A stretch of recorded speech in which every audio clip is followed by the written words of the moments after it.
Hello, people out there on the World Wide Web around the globe. And here we are with another OMD fan live interviews.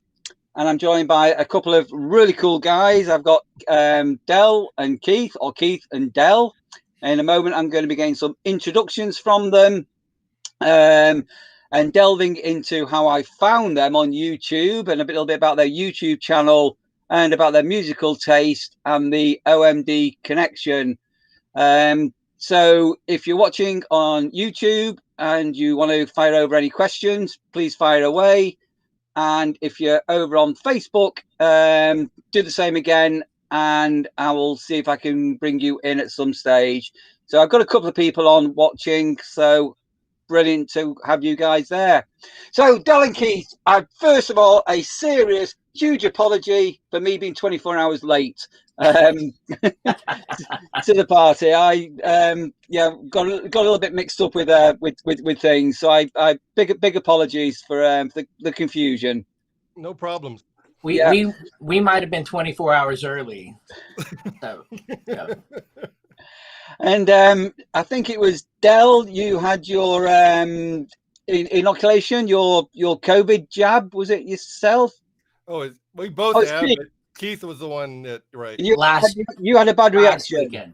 Yeah, last weekend, and then I was fine for that day, but then I woke up in the middle of the night, and every cell in my body was in pain. So, yeah. So I couldn't do it last weekend. Yeah.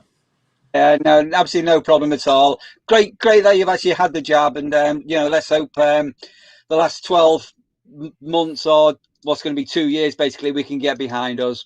Anyway, guys, so there I was one day on YouTube, and I'm not really too sure how I came across you, but you were commenting on I think you've done 2 OMD albums, and you were doing like a track by track marathon. Listen. Comment, not just to Andy's lyrics and vocals, but the technicalities of the tracks. So tell me a little bit, how did your YouTube channel or your friendship doing this actually start? Well, our friendship What? Anyway, our friendship started in high school, and because Keith and I were in choir together. And we found we liked some of the same music, and then we started digging around, and we decided, I think our big breakthrough is when we joined, what was it? We figured it was Columbia or RCA, Keith? It was the Columbia Music Record Club. You could buy, back in those days, you could get started with this record club for a penny, you would get 10 records. And so we both did it. So for 2 pennies, we got 20 records between us. Right. And, I don't think we kept up with the fine details of what that included or what we were required to do after that. Right. Yes. Yeah. It was. So I guess last summer or something, we were just chatting. We kind of have an ongoing message, SMS going.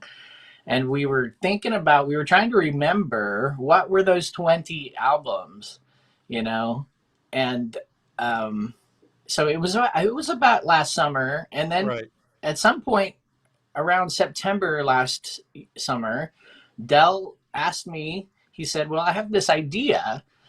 I started watching all these reaction channels, and you get to the point where you're going, well, I want them to do this. Well, I want them to do this. And I want them to do this song. And after a while, you realize, well, why am I asking all these people to do these songs why don't we just do it ourselves? Or why don't I just do it myself?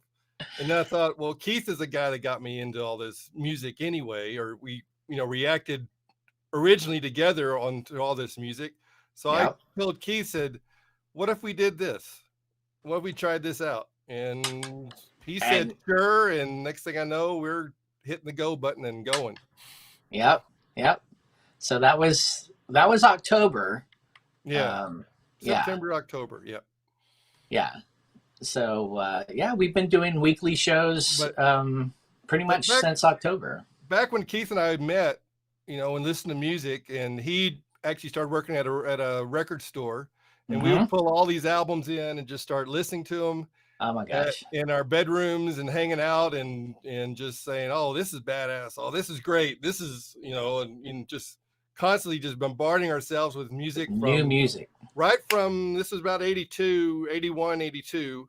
So all this music that was coming out from about 79 to 82, we were just really just throwing everything in the world at ourselves and just trying things out. And OMD stuck with us heavily because we thought, hey, here's a couple of guys who were basically just said, let's just start doing this. And we listened to a lot of their arrangements and thought, well, this is, we don't have to be incredible guitarist or just the most incredible bass player. I mean, we were listening to Rush and everything like that too, but we don't have to be, just virtuosos and really make great songs and make great sounding things, And so it was inspired Keith and I to kind of start doing it as well at the time. So that's why OMD, and to get specific about OMD, is why OMD was a big thing to us back then.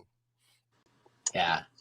So, excuse me, just a quick shout out to Robert Reed, who always pops along to say hello. And Robert, thank you ever so much for sending a couple of pounds and getting me a cup of coffee the other day. So guys, you've covered 2 OMD albums. It was From Memory, Organization, and the first album, was that right? Sort of. I think the third album that we listened to was Dazzle Ships, actually. And the third album in our show, is that what you mean? Well, yeah. I mean, which would have been maybe late October or early November. Yeah. I mean, we're familiar with I'm familiar with the first few albums up until really Junk Culture, and then after that I have kind of lost track of them. But the first 3 or 4 albums, I'm pretty well versed in. Now Dell suggested we listen to Dazzle Ships, would be one, our first OMD album, and I was like, okay, great. Well, because I that was one of the albums that I didn't feel like I was quite as familiar as the first few records. And so upon listening to it again here in the fall, I fell in love with it again, and it was better than I remembered. So it was that album was a joy to listen to. Again, kind of pick up again after 15 years or something. It was probably the last time I'd listened to it. So, and the second album I brought up down months later was actually Organization. And Keith, you were like twist on my arm going, well, really what happened in the US is they released a compilation of the first 2 albums. And that was that was our introduction to OMD. Right. And it took us a while to even realize that the US debut album of OMD was not the same as the UK debut album, nor was it the same as Organization. Right. So yeah, we had to do some digging around, some research to discover that the album that we were familiar with, the one that we grew up on, the 1981 United States debut, was actually a compilation, I guess, of tracks between their self-titled first album and the Organization album. So once we figured that out, it really made it a lot easier for us to well, because I would listen to the first album and half the tracks were like, I don't remember this one, and I would listen to Organization, and half the tracks I don't remember this song either, so yeah, it just took us a while to realize that the United States debut album was different than either of the first 2 albums in the UK. So, but so it's quite interesting, this choice of albums that you chose to do. So Dazzle Ships was the album that hammered OMD's reputation and semi-killed the band. And over there, the other side of the pond where you guys are, I know you're in sorry, we'll come down to your demographics in a moment, by the way, where you both are. But how was Dazzle Ships where you are in your states, if that makes any sense? You mean then or now? No, back then. So I think now the real weird thing is now Dazzle Ships is a really respectable album. It's a masterpiece, and OMD they've been out on tour with it, and they've you know, it's an absolutely fantastic album now. But back then it just got everybody fucking confused. Well, first off, okay, well, Keith and I did, you know, we went to high school together and everything in South Texas. So first off, in South Texas, you don't get a whole lot of OMD and things like that down there. Just, your friends aren't playing it and all of that stuff. So that's not really happening. So there was a whole bunch of albums, like I said, in about 81 and 82 that we threw at ourselves. Well, Dazzle Ships, when did it come out? In 83? 83, I think. Right. So Dazzle Ships was the one we were anticipating. It was our next OMD. Said, here's the new OMD. So to us, a new OMD album was like, it doesn't matter. It's just going to be great. And the way the whole album was designed, the way it folds out, that was just incredible. I just thought that's one of my favorite LP design covers that ever come out. I just think it's incredible. And we put it on, and I was kind of blown away because they were doing this constant, you know, experimentation. This music concrete thing, but then there was also these pop songs, these really solid driving pop songs right in the middle of it. And I was just blown away by it. So to us, in our little cocoon and our little Dell and bubble, it was incredible. We had nobody else to share it with, but that was fine. So let me go back with you two guys. So you're a couple of thousand miles apart. So Keith, can you just tell everybody where in the world you are? So we should have started off with this, but where in the world are you, and what time is it?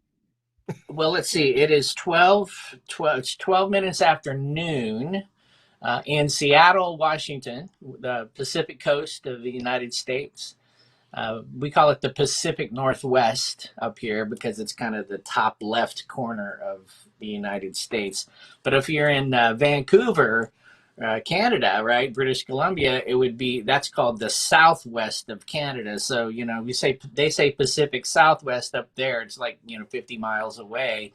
And we say Pacific Northwest here. So I don't want to say Pacific Northwest because that's a United States centered thing. But I'm in Seattle, West Coast. It's beautiful up here. I love it in Seattle. So. And Dell, can you just explain sort of, are you on different time zones to each other as well? 2 hours. Oh my God! Now I'm getting really confused. Okay, Dell, over to you.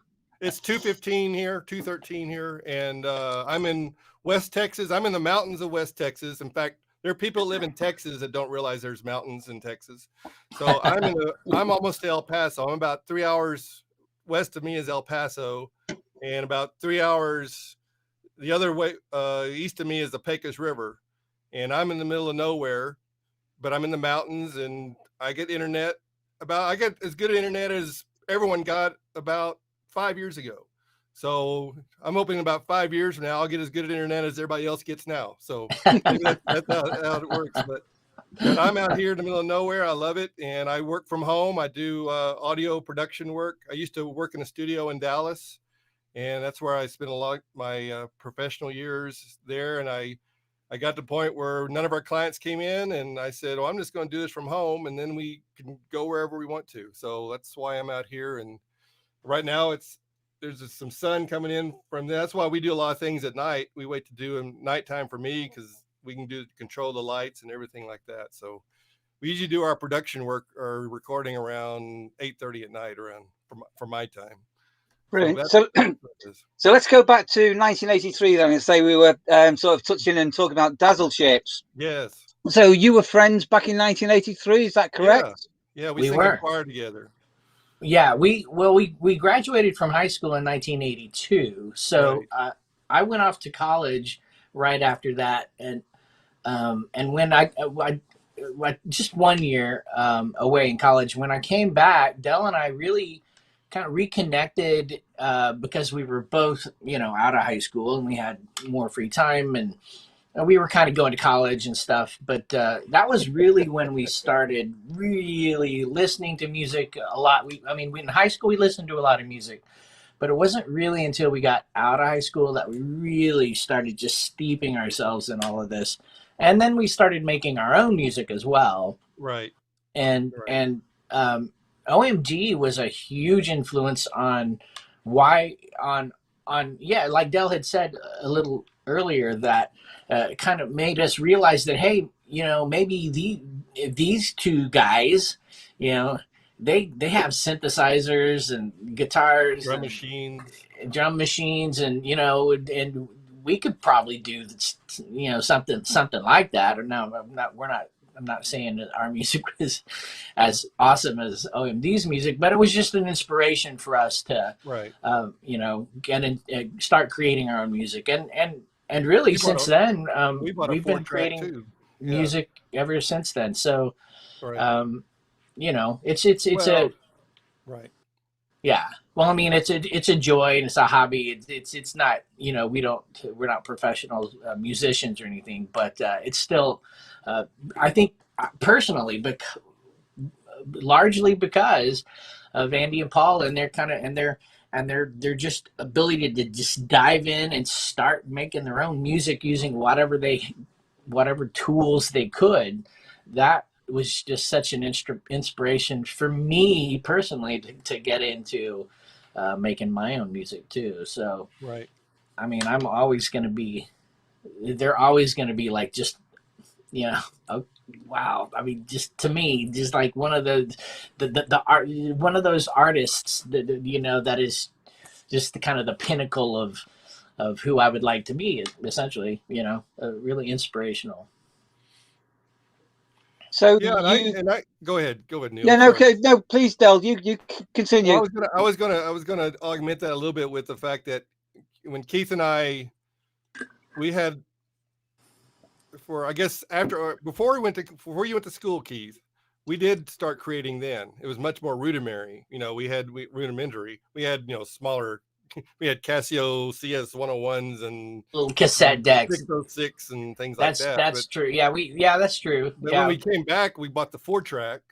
Remember, we committed ourselves to the 4-track, and we started buying. We had real Yamaha jobs. And we started buying keyboards and things like that. Yeah. We met our drummer. We had a drummer at the time who started playing with us and brought in stuff. So we really started kind of developing things more and more, but all the time at the same time still bringing all these influences in. We were just constantly listening to things too. I couldn't ever tell if we were listening to more or creating more at the time. It was kind of a nice balance. It was. We've always been listening. I went in high school. We had some close friends who were in bands, and all that, and that was cool. I personally, I wasn't ready to be in a band in high school, but I was always steeped in music, and to me, it's kind of developed sort of into a life philosophy that I really believe when it comes to being a musician, that the ear is the first musical instrument. And so I've always been a really avid listener, and I think that if you don't listen to the world around you, and music in particular, but just even the world around you daily, that you're missing out on kind of the inner life. To me, I feel like music and sound, kind of just the medium of sound, is I had a professor one time who put it really well, comparing vision and sound. He said that with vision, what you experience is surfaces, right? You see the surface of your desk. You see the surface of someone's face. You see the surface of your house or whatever. But with sound, you experience the inside of that thing. So if you knock on your desk, what you're experiencing is the wood inside the desk. You know, when you experience someone's voice, you're experiencing the air vibrating their vocal cords and resonating in their chest cavity, right? The inside of that person. And to me, just that distinction between vision, the surfaces, and the depth of sound, to me, that just depth of sound, that richness, it's more of an inner experience. So to me, I've really considered that if you're going to be a good musician, I think the first thing you have to do is listen. You have to be able to listen. And I think some of the musicians that I grew up with wanted to be performers. They wanted to be stars. They wanted to be, you know, celebrities. And that's all. That's fine. There's nothing wrong with that. But that's not what I ever want. That's not what I wanted from music. You know, I wanted to feel. You know, I wanted music. I love music because it moved my body. It moved my emotions. It was a visceral experience for me. One thing that I found really interesting, as I say, watching your YouTube channel is, so when you're analysing battleships, you've both got a different perspective as you're listening to the track, and you know, you can see it in your facial expressions, and sort of like with you, Keith, you know, you're picking up sounds, you're picking up something, and then you may not know the full lyrics, but you're picking up a lyric that's really capturing the emotion of that song. Right. And the fantastic thing with OMD is certainly the early music, and even moving forward, it was somewhat experimental, and Yes. it wasn't your regular sounds. And as Yes. you say, you've got to listen Yep. underneath what you hear on the top layer to pick it up. And I find it quite intriguing watching you both, as I say, analysing what you're hearing. Well, oh, yeah. And the thing is, Keith is a teacher, and so he's used to explaining things, and I'm more of a quiet organizer. You know, I'm more like into organizing things, so it's kind of like I don't have a whole lot to say sometimes, and so it's good when Keith kind of describes things in that way, and I will kind of get to the basic facts. And well, yeah, and they were using this keyboard doing this. Yeah. Yeah. So we're kind of a good balance in that way, as I kind of pay attention to a little bit of the details of what they were doing and how they were doing it. And Keith kind of gets more into the philosophy of maybe why and all of that. So it's kind of a neat balance for us, but we've always kind of been that way, really. Yeah. Too. Yeah, definitely. Dell is a producer, right? I mean, that's his career. He's done lots of things, but I mean, for many years now, he's been a audio and music producer. So, you know, he's into the technicalities of how it works, and who, you know, he's really into like who are the people involved. You know, who was the producer of the album? Who was the engineer of the album? You know, what recording studio did they use, and what equipment did they use? And that's interesting to me too. But yeah, when it comes to music, it really is such a profound experience for me that I just love.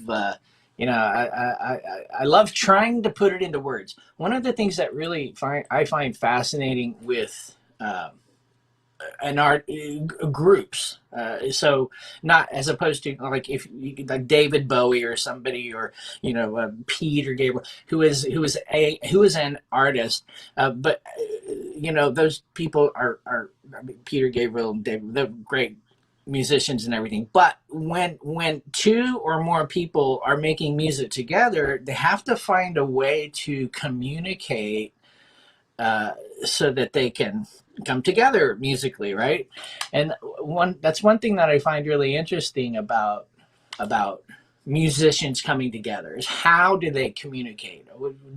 You know, what words do they use? Do they write? Do they draw? Do they, you know, are they sending emails? That's I think Neil earlier, right? Neil earlier, Neil, before we started the show, we were talking about Andy and Paul and how right now they're Andy is living in England and Paul is living in France, and I was just wondering if you knew how they were. I asked you if you knew how they were collaborating, how they were communicating, and so I mean, that's just an example of something that I find interesting. And now that Dell and I, we're 2,000 miles apart, and it is a challenge, to make music together. We do this show live, every week we do it live, and it's got technical challenges, but Dell and I have been, we have been talking about music and experiencing and sharing music together, since we were 17 years old or something, and now we're 57. That's 40 years, Dell. Well, we took a break. So we have developed, a rapport, a way to, talk about music and share what we're experiencing and stuff. So it's fascinating. So let's go back, as I say. So we've sort of hit sort of 1983 with Dazzle Ships that you covered, and then as you say, that the first inkling of OMD was this sort of combination album, if you like. Funny enough, over on Facebook, somebody's actually has been talking about this album as being a collectible. And one thing that you've seemed to have missed here, and the is one album called Architecture Morality. We For many OMD fans, Architecture Morality is, that is it. That's the best thing ever. Yeah. But how did you go from? How did you miss that? Okay, so here's something about our show. When I originally had this idea, is I didn't want to start out doing all our most favorite things. Right. I wanted to start out with things we liked, and we could work out some of the rough edges for the show as we're going along. So for me, systematically, I'm working up this ladder, and Architecture Moralities is way up here on the ladder. So we're getting to it. We didn't miss it back then. And the only reason I brought up Junk Culture is because Keith mentioned that was the first one we did on the show. Dazzle Ships. Yeah, Dazzle Ships. Yeah. Sorry, not joking. Anyway, that's the first one we did on the show. So Architecture Morality, we're holding it. We're keeping it because we didn't miss it. It was that. Okay. I can't remember, Keith. Was that one we got into? Because Dazzle Ships came out. We anticipated Dazzle Ships. I think we did Architecture Morality kind of after we did the 81. We got into the Architecture Morality album. Yeah. And to me, that was just the next step for OMD. And that to me is the quintessential. If I could write an album like that, if I could do an album like that, then everything else in the world doesn't matter anymore. Right. That to me is the gold. That's a gold standard, not just for OMD, but for a lot of my favorite artists. That's a gold standard right there. Yeah. So this emotional. And this is, I think, important for our audience, for our show. Our show is called Renjeaux. That's what we call ourselves. Renjeaux listens to cool albums, and so and for me and Dell, we've always been album oriented, right? We've always wanted to experience what an artist, the whole package, right? Like Dell said with Dazzle Ships, the album cover, opening up the album, experiencing all the art and the lyrics and the liner notes and all the production notes and all the photographs and if you pull out the record and there's a colored vinyl or something, it's like, so I do miss vinyl albums, definitely, but then also the whole collection of songs, right, as well, that and that's the key. It really is the music. Everything is built around the music, but an artist, artists back then especially, would put out albums, right, and the album is a statement, and so we always enjoyed experiencing that statement, that artistic expression in itself. And so our show, right? Renjeaux listens to cool albums. We listen to an album at a time. We listen to a track at a time. We talk about the tracks, and we actually record the show in one sitting. We just listen to the whole album, and we, just like we always have in our lives, we talk about the music while it's going on, and and we'll point out things about the, we'll stop between songs and we'll talk about, oh, well, that, did you hear that part where they did this? And Dell will say, well, yeah, and the bass player on this album did this and did that, and it's just a really kind of informal thing, and we talk about kind of whatever we want to talk about that this music is bringing up at us. But so, like Dell said, we just started our show in October of last year, so we've been going about 7 or 8 months or something like that, and it has been a process of learning how to do it. How to connect, how to record things, how to listen to the same music at the same time, how to put out the video.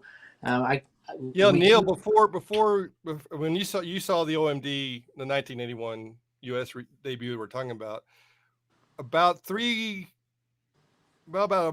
months before then, we were doing these albums as one big show and putting it out, an hour and 15-minute show. Yeah. And we had 4 in a row that got blocked. Yeah.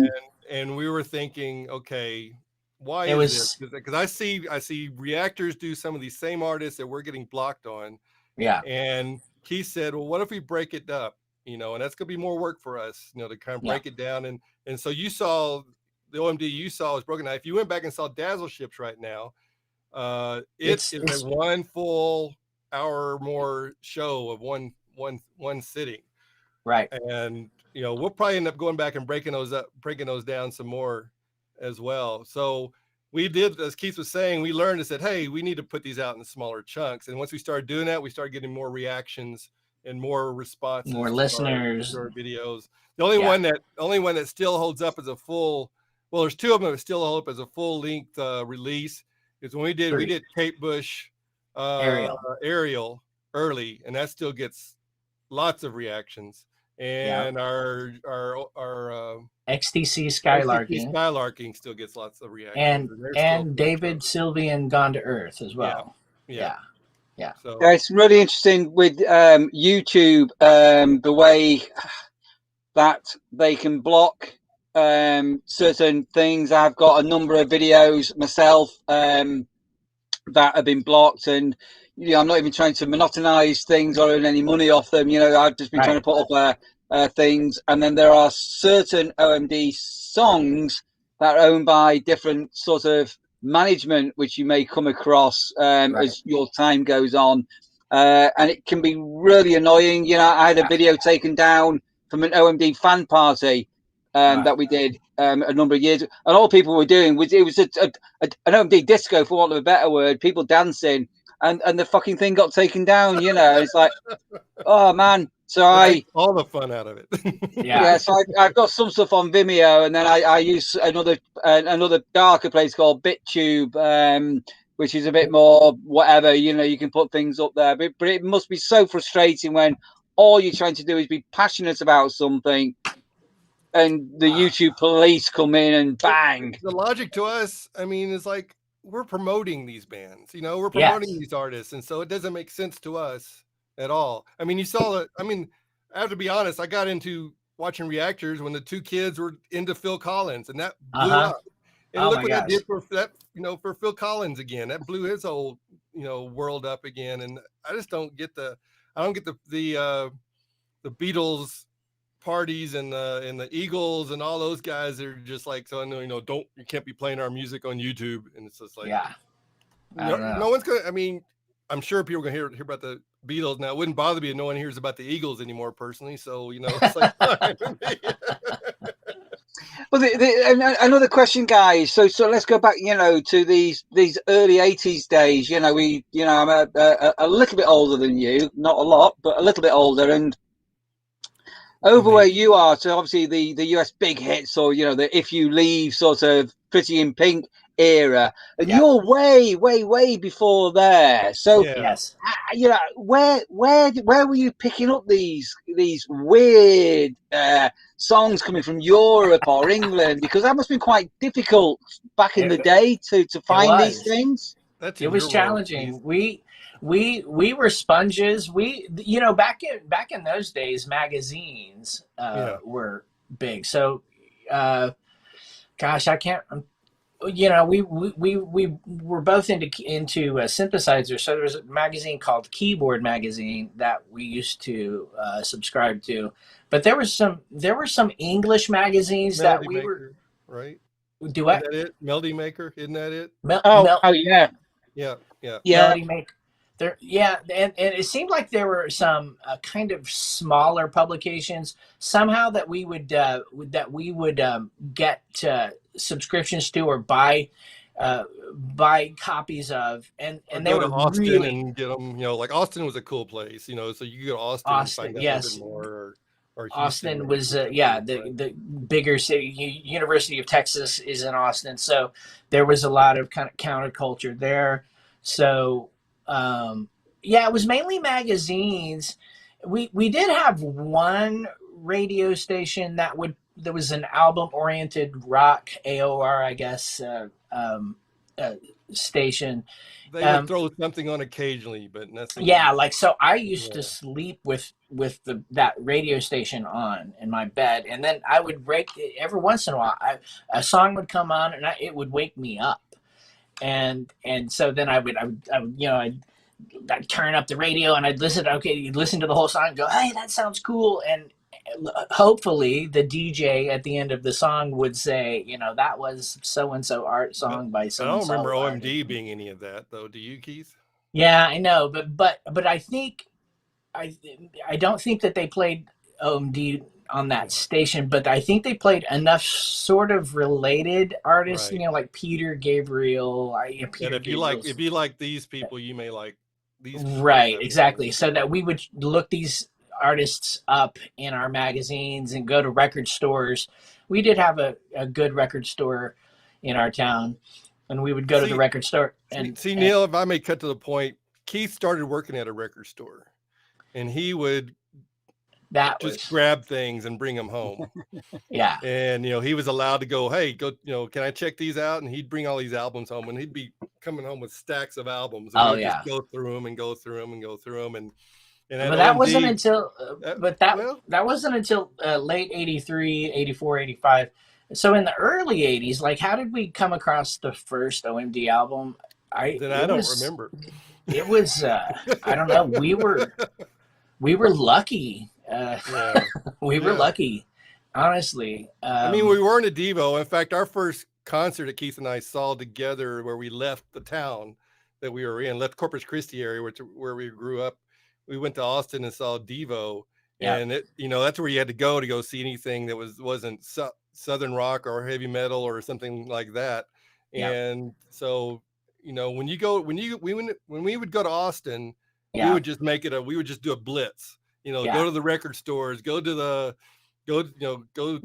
magazines, go to the head shops and do all that. Yeah, exactly. We would just pick up all the little magazines on the strip there at the university, and we would just steep ourselves in everything that was not of our world down in Corpus Christi. So right. We got lucky. So I think we picked up that first OMD compilation album. We didn't know what the heck it was. No. And at some point we did finally pick up Organization as well. But I think the second album we got was Architecture and Morality. And it was just that one. I love that first 1981 US debut album, and I love the two albums, the UK albums now as well. but Architecture and Morality, yes, it's like Dell said, it's one of my pinnacle albums, you know. So we're definitely looking forward to listening to that one on our show. Yeah. You So know, just going again, just sort of going back. So obviously over in the UK and then Europe. So when OMD had the debut album with minor success with Electricity and Messages, yeah, and then sort of going then forward, obviously they had this massive hit, which is now everybody knows Enola Gay. yep. But that wasn't really being played in the US of A. Or do you think it was? Did you pick it up at all? No, Not not from our not corner.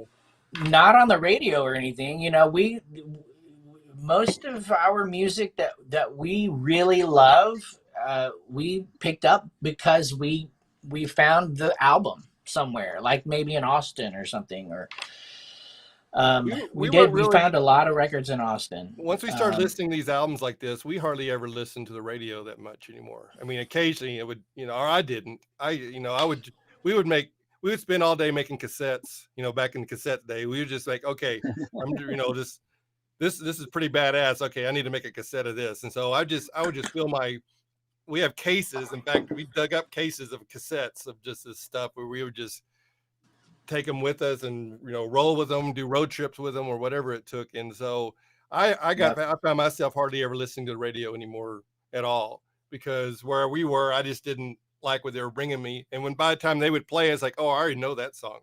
That song, yeah, that's a big deal to me way before y'all got it. You know, I was way too important for my local jizz at that time. So you mentioned the Melody Maker. So there's Melody Maker back in the day, New Musical Express. There's a number of New Music Express. Yes. yeah. So there's a number of these papers which over here, you know, anybody that was into music, you know, we were buying these. But you know, I personally was always scouring the back pages for the lesser known bands, the Yes. that were rising.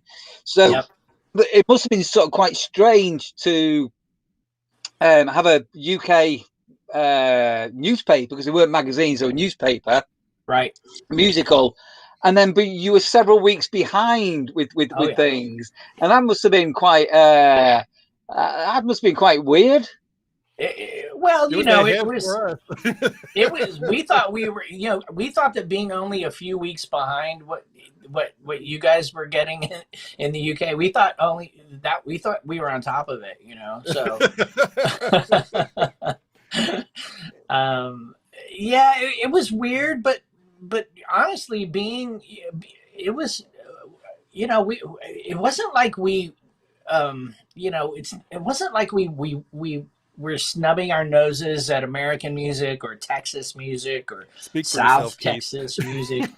It was just what we liked, you know. It was just like what got us excited, and it like I said, you know, hearing that first OMG album and Architecture and Morality, hearing those albums was inspirational, you know. It fed us like spiritually. So we were grateful to have you know, to only be a few weeks behind. We thought, yeah, honestly, yeah, we thought we were on top of it, man. So So OMD, I mean, they spent a number of years with the record labels trying to break America, and obviously they did do some early tours. Did you manage to see OMD live in those early days in any way? No. I don't. No. I think the first time I realized that they were touring around us was probably like maybe the Junk Culture tour, you know. Yeah. And by that point I was, you know, that was what, 1984. Yeah. 85. We were doing like a lot of our own things then. We were kind of had. Yeah. We were growing up. We were in our early 20s and starting to develop careers and lives and finding you know, our own our own music. Yeah, we were doing a lot of drugs and dancing. No. But everybody was back then. I mean, it wasn't just us. So, but, no, we didn't. We managed. Okay, we would always have to go from Corpus Christi. You'd have to go about 3 hours of driving to Austin, or about 3.5 hours of driving to Houston, and that was our closest places to see bands at all that would do that. That would come through. And so it was getting the time and the effort to go do that. Between we were trying to develop our own musical thing, maybe, and stuff like that. And also we were pretty busy doing that. So we didn't really venture out as much to go see bands because they wouldn't come to our back door, our back venue, our venue, our local venues. Like, we would always hope they would. We could go see AC/DC anytime we wanted to. We could go see Black Sabbath anytime we wanted to, and things like that. But Judas Priest. Right. Yeah. I mean, in recent years, in the last handful of years, they have done a couple of quite big US tours. Have you managed to see them at all in recent times? No. I have never seen OMD. Never, ever. I kind of live vicariously through YouTube these days. Right. So. Like the show I keep telling Keith, that show they did with the Liverpool Orchestra. Philharmonic. I saw it a couple of months ago, and that blew me away. Yeah. When they were doing what's the Stand Low. When you're doing Stand Low live and Joan of Arc and all that live. Messages. I was crying. I'm here watching a YouTube video and I was in tears. It was just incredible. Yeah. So you both touched on that. Obviously, you're aware of the sort of recent stuff. Right. So the last album, Punishment of Luxury. So there's a track on there called Ghost Star. I've heard of it recently. Just in the past few weeks, I've caught a hold of it. Okay, so Ghost Star is by many fans now. So over here in England and Europe is the new Stanlow. And if you get a chance to find some clips of Andy, or OMD, I should say, Orchestra Maneuvers in the Dark, performing Ghost Star with the Philharmonic, really go and check that out. It is an absolutely a sort of amazing song. It starts off with bird song and it's very emotional. It builds up and it ends bang, suddenly cuts off. But yeah, go and check out Ghost Star, and I will look forward to you guys doing a review of Punishment of Luxury. You must put that on your list of albums to listen to. It's on our list. It's on our list. We may start doing reactions like everybody else is doing. So, right, exactly. Yeah, our channel is not really reacting. We're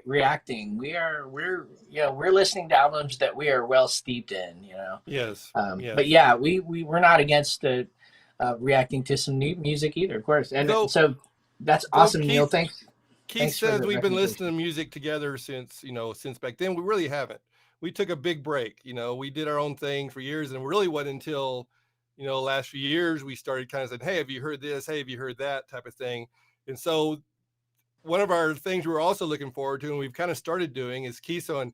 Here, I think you'll like this album, and we'll check it out, and we'll do a show like this. There's this band called Bernice, a very little known band out of Toronto that we did a show on, and just kind of blown away by that. And Keith had never heard Radiohead. So I threw some Radiohead at Keith, said, here, check this out. At least let's figure out what you think about Radiohead now. And we did Kid A. I thought if he's going to like Kid A, he'll like other Radiohead too. That was kind of like the one. So we're kind of doing that as well. We're saying, so I kind of looked at a little bit of Keith's list, and he's looked at mine and said, okay, he's going to throw that at me, and I don't know anything about them. So we're kind of looking forward to that as well, about revisiting some things that we both discovered separately over the last few years. So you were listening to Kate Bush and XTC in the 80s. Have I got that right? Oh, yeah. Oh, yeah.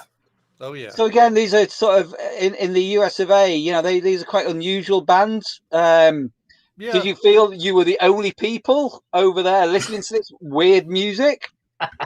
Yeah, in our town. Yes, definitely in our town. Yes. Yeah. We would have to go to Austin, where the University of Texas is, to get people that were It's funny. listening to.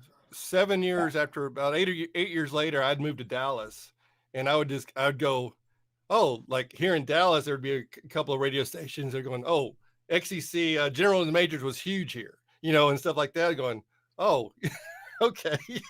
It's like, Right. even getting out of where we were into some of the bigger cities, you were thinking, okay, these people do know about these musicians and these albums. Yeah.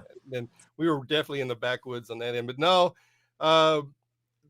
Kate Bush, God, I can't remember, Keith. That was another one. I think was that Dreaming that you brought in that we Yes. threw that down with that? And... Well, let's see. It was the Dreaming was the first one that really caught me. And then I went back to Never Forever because the Dreaming was her latest album at the time. Yeah.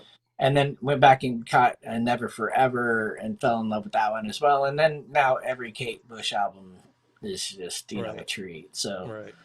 So no, we had no, our cool friends that got into kind of cool stuff. There, you could the U2, they'd be into U2 and they'd be into Police. Yeah. Police was a big deal. Police, and everything. And so that was In Excess.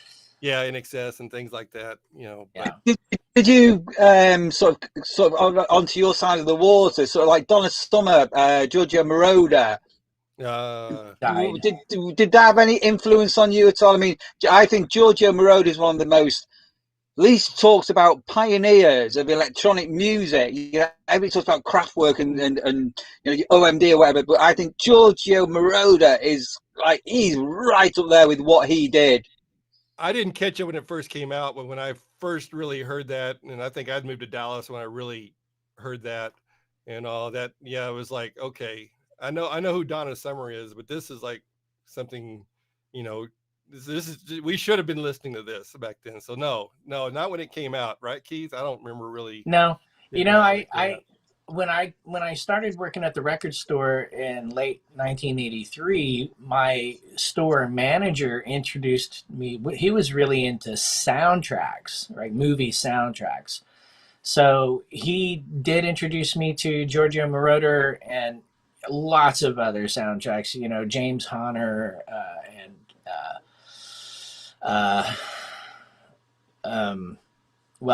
we got into Mark Isham before he got into soundtracks. But soundtracks were a thing that I actually studied music when I went to college. I like classical, Western European classical music. And it was interesting to study from a kind of analytical point of view. And there is some really beautiful and profoundly moving Western European classical music as well. But that sort of kind of was my connection to film soundtrack music as well, was that, there was an orchestra. There was, the big group of people playing together. And so the dynamics could just be, they could get super quiet if just the strings were playing, and they get super loud when all the percussion and brass comes in. And so I do appreciate especially the dynamic aspect of orchestra music.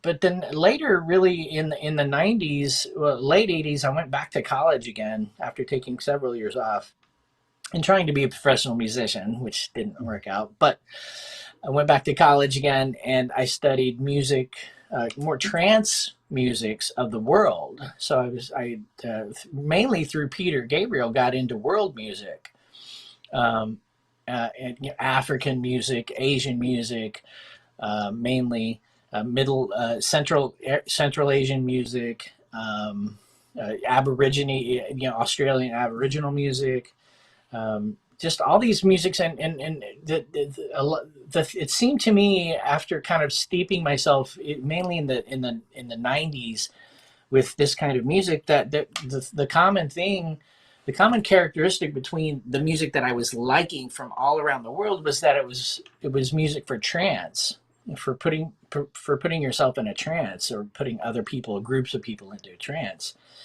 And so I was working on a master's degree at the time in art, and it was actually in English, but then I was got tired of reading and writing so much, so I switched over to an interdisciplinary art degree, and the three disciplines were English and then art and music.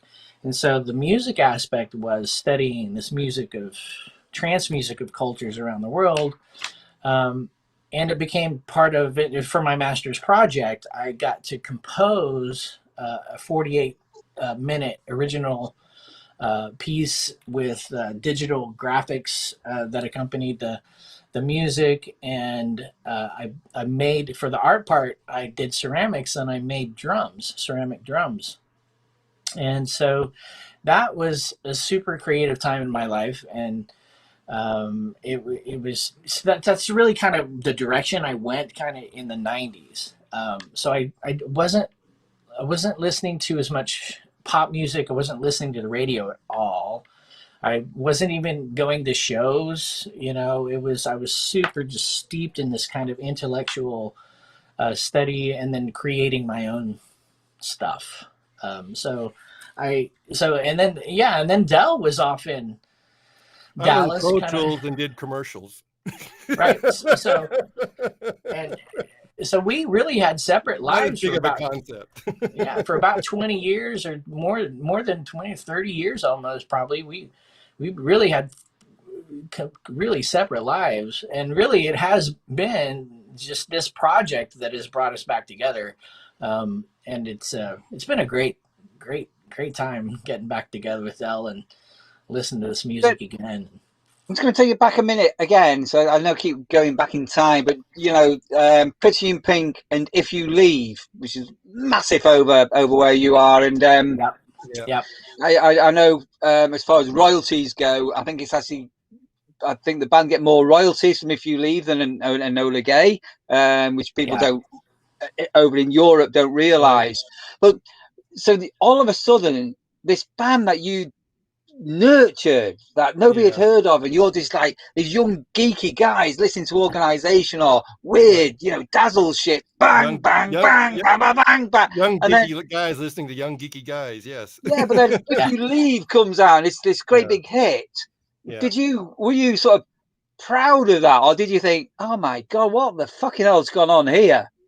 That was me, is what the hell. The second one. Because, I don't know why we do this. I don't know why. I know people do it. I know all people do it when they have this is my band. This is not the world's band. This is my band. And it's selfish, and it's the way, I don't know what the psychology of it is, but when you hear your band all of a sudden played across the airwaves like crazy on this music, you're going, wait, that's not the OMD I know. That's not my OMD. That's something else. And then I kind of go, and at that point I go, okay, well, now the rest of the world has them. I'm going to go get on this other band, that needs my support and my love.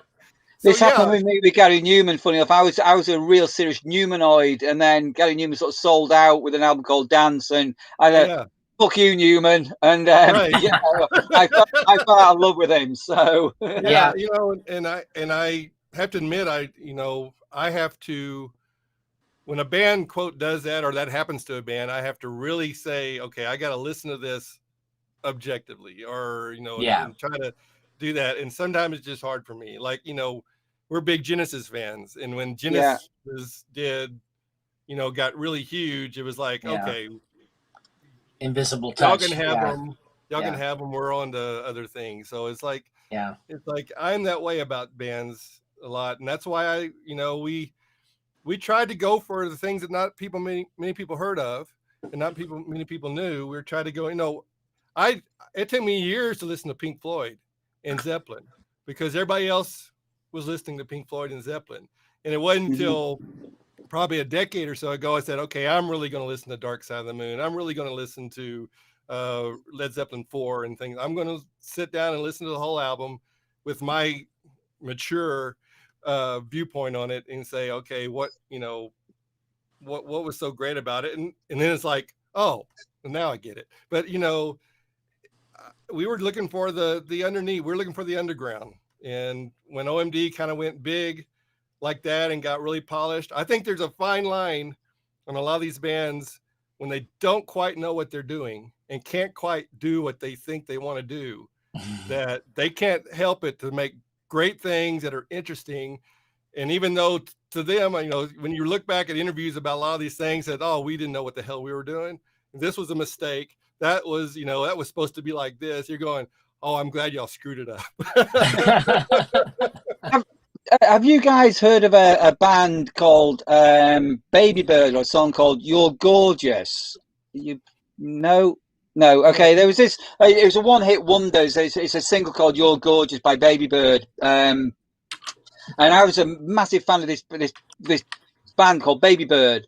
And then they had this massive single, and it destroyed his career. He hates it. He won't play it live. And he's become a friend of mine now, and everything. We live in the neighborhood. Stephen Jones, and he's getting his royalties from this song, and you watch him play live, and he's only just started to replay it again. And it's really bizarre how a musician can hate a song that projected them into the limelight, gave him ginormous success, massive hit.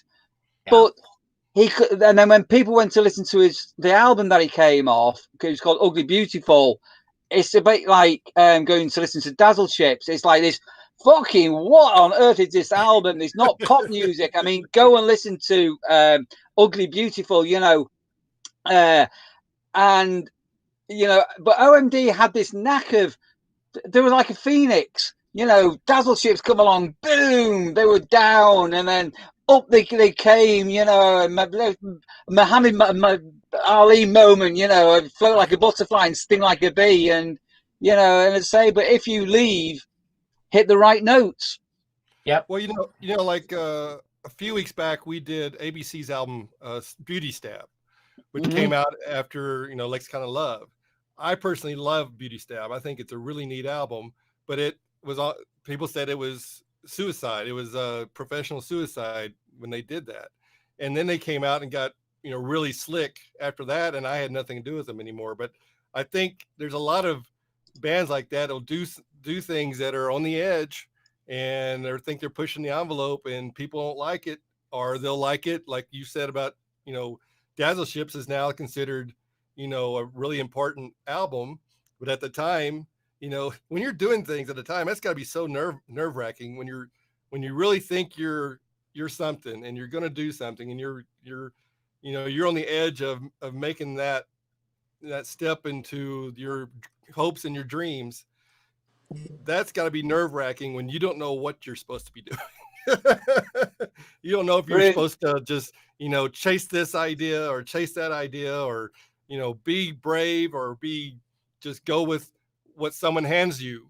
If a record company is going to say, here, y'all should do this, and you're going, hey, they know what they're doing. It's like, that's got to be, I don't think I could have handled that. In fact, I think when I started seeing bands that we knew that were starting to get kind of big, they would start, their mental state would start breaking up. Like record companies would get a hold of them and say, oh, this guy's not going to work. You need to replace that guy, and that, and all that kind of stuff. I would see that happen to people. And that's when the music business to me is just insane. It's like, it could just, I can see why people would start doing major drugs and drinking and taking themselves out and things like that. Cause I think that would just be a mental collapse. If you're just weren't ready, if you weren't just blind, you'd have to be so blind to what the record companies can do to these people. Yeah. Sorry, I got off on a tangent. Okay, guys, we're just on to an hour in here, so I'm just going to sort of wrap this up and everything. It's been amazing talking to you, and I feel like I've got to know you a little bit better. And but come on now, plug your YouTube channel, give it a good plug, and tell everybody why they need to come and subscribe. We want you to come and subscribe, because you do it. We are Renjeaux. We listen to cool albums. We think they're cool albums. Whether you think they're cool or not, it's up to you. But we're going to stick with our plan of listening to cool albums, whether they're popular, whether they're obscure, or whatever, and just discuss the album. We're going to talk over the songs. We're going to break dance. them down. We're going to dance. We're going to scream. We're going to say that song and this good album sucked, but the rest of these songs are great. We're going to say whatever it happens. Yep. Yeah. Oh yeah. Well, we're gonna do our thing. We're having fun too. You know. I Yeah, mean, we're having a blast. We're not doing this for money, apparently. right, and that's okay. You know. I mean, we don't. I don't know. You know, it's kind of like what you guys were talking about with the when an artist makes it big and you know, maybe they change or they're forced to change or something. I don't know. I think artists need to be able to have to have their freedom to create what they feel they need to create. And I don't think it's you know, the feedback between an artist and their work and their audience is it's a thing, and it does happen that way. But also the artist needs to have their freedom to be unencumbered by And judgment and values, and you know, at least the value of their work, and or especially we're not the value of them as a human being. And we're here to so tell you that what we think about those artists doing that. You know, that's the whole thing to us, is like kind of explaining our 10 cents or our time on what we think those artists were thinking or what they were thinking at the time. So yeah, sorry, Keith. or just or just experiencing the music for what it is, you know. Yeah. Like Dell was saying, you know, trying to be objective, and whether it's a popular album or song or not, whether anybody's heard it or not, you know. And regrasp that emotion that we felt when we were first hearing it. You know, Yeah, kind what of is it? How does it recapturing make you that. Right. feel, right? How does Right. it make you feel? And you know, is that what the artist intended? Sometimes it's not. Who knows? Sometimes who knows what the artist intended? Is it? I don't necessarily think it's the artist's job to tell people how they're supposed to feel when the audience experiences their work. So um, you know, that's one of the mysterious things about music, especially of the arts, is that like I talked about before, it's an inner experience, right? It's a visceral emotional thing. You know, you get up and dance, you might start crying, and you might start laughing, you know, and who knows why. Well, those are the things that are just so fascinating to me about music. And that's the kind of thing that we like to talk about and experience with our show. Right. So, Right. you know, hopefully. Fantastic. I think one thing that's certainly come over with you guys is, to say, you've grown up together, you've had the midlife where you separated, and I think it's amazing that you've rekindled your youth, your passion that you had back then, and as you're now obviously getting into those sort of autumn years, Yep. you're able to rewind and absolutely kindle up that passion Yeah. from those younger days when, I don't know, was life easier then? Then Clueless. It was clueless, that's for sure. we were, yeah, you know, we were more innocent, I guess. We're not more innocent, but I mean, I definitely had some the evil Keith was still there back in those days. But easier? No, man, no, it wasn't. Life is much easier now than it was back then. Definitely. So to quote OMD lyric from Universal, not a penny in our pockets then, we never worried, so why do we now? You know, Yeah. this is where we are. Yeah, Guys, exactly. absolutely, it's been a Neil, fantastic. thank you so much, Neil. What I'll do is I'll get a link to your YouTube channel down below after this is all finished, and I sort of get everything all reconnected up. And brilliant to see you. People watching this, go and check these guys out. They are so good fun to watch, and yeah, you can see the friendship that's there. And thank you ever so much for joining us. Thank you, Neil. Appreciate it. Neil, thanks for the opportunity, man. Awesome. Okay, fun. If you just stay on 1 second, and I'll just end the screen. But yeah, thanks everybody for watching.